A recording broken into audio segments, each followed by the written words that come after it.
A mother. An infant. Snapchat. A payment of $400. What began as a routine content alert on a social app ended in one of the most disturbing child trafficking cases in U.S. history.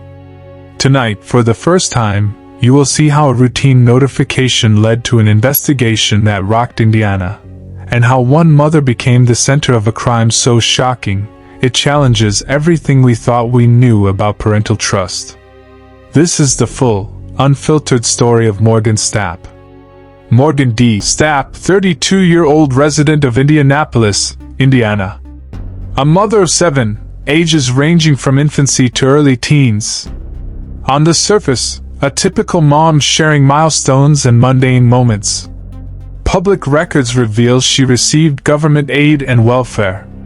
Court documents show that Indiana's Department of Child Services had investigated her prior to 2024. But criminal charges? Her rap sheet was clean, until late 2024. Neighbors recall a quiet woman, sometimes overwhelmed, but hardly someone you'd suspect, until the truth came out. In early November 2024, Snapchat's automated system flagged a message sent by Morgan Stapp to an unknown mail recipient. Message read, $400. You can her for $400. Alongside photos of her 7-month-old daughter. Snapchat flagged it for suspected child sexual exploitation and alerted authorities. Police recovered over 7,000 messages exchanged between October 29th and November 1st, many with repeated offers to let users abuse her daughter in exchange for money, diapers, or goods. The recipient, horrified, submitted screenshots to law enforcement, triggering a formal criminal investigation, the first step in unraveling this nightmare.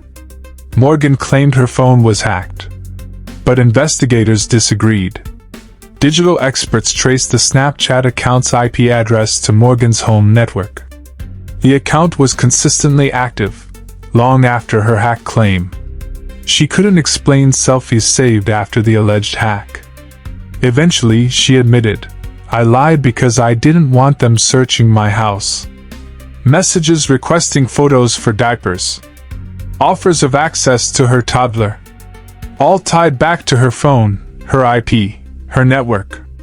The digital footprint didn't lie.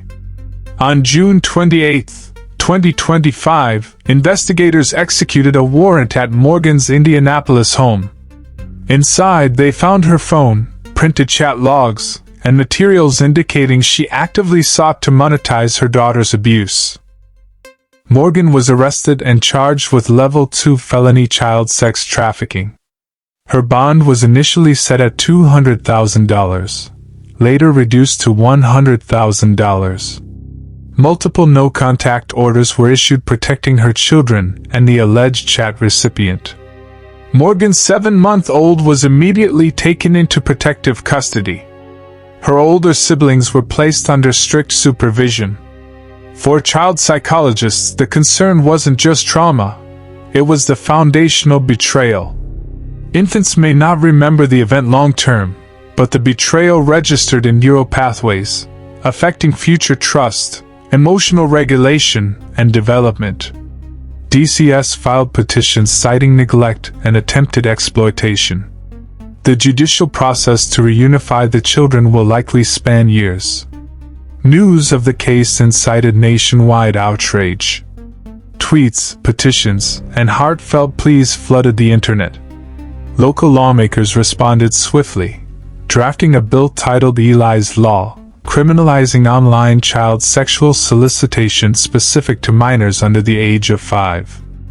Advocates called for stronger AI moderation on platforms like Snapchat, demanding these app tools see enough to stop the abuse before it starts. Under Indiana law, Level 2 child sex trafficking carries a mandatory sentence of 10 to 30 years. Federal charges could follow, including digital solicitation of a minor.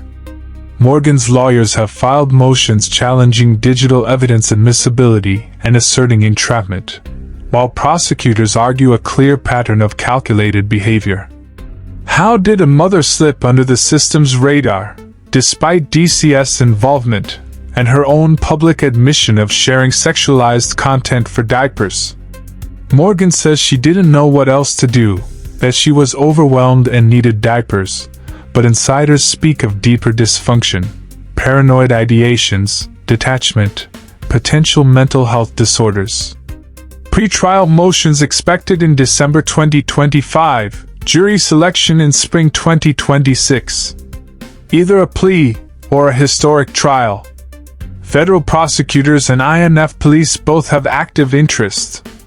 A guilty verdict, decades behind bars. Acquittal, likely public and child welfare pressure will remain. One thing is certain, the story isn't over. Morgan Stapp's story was born from desperation, but it's become a case for community vigilance. The digital age creates new hunting grounds for predators, and for denials of parental duty. If you suspect child abuse or exploitation, call or report to authorities. Subscribe to Crimes Unfolded for real crime stories.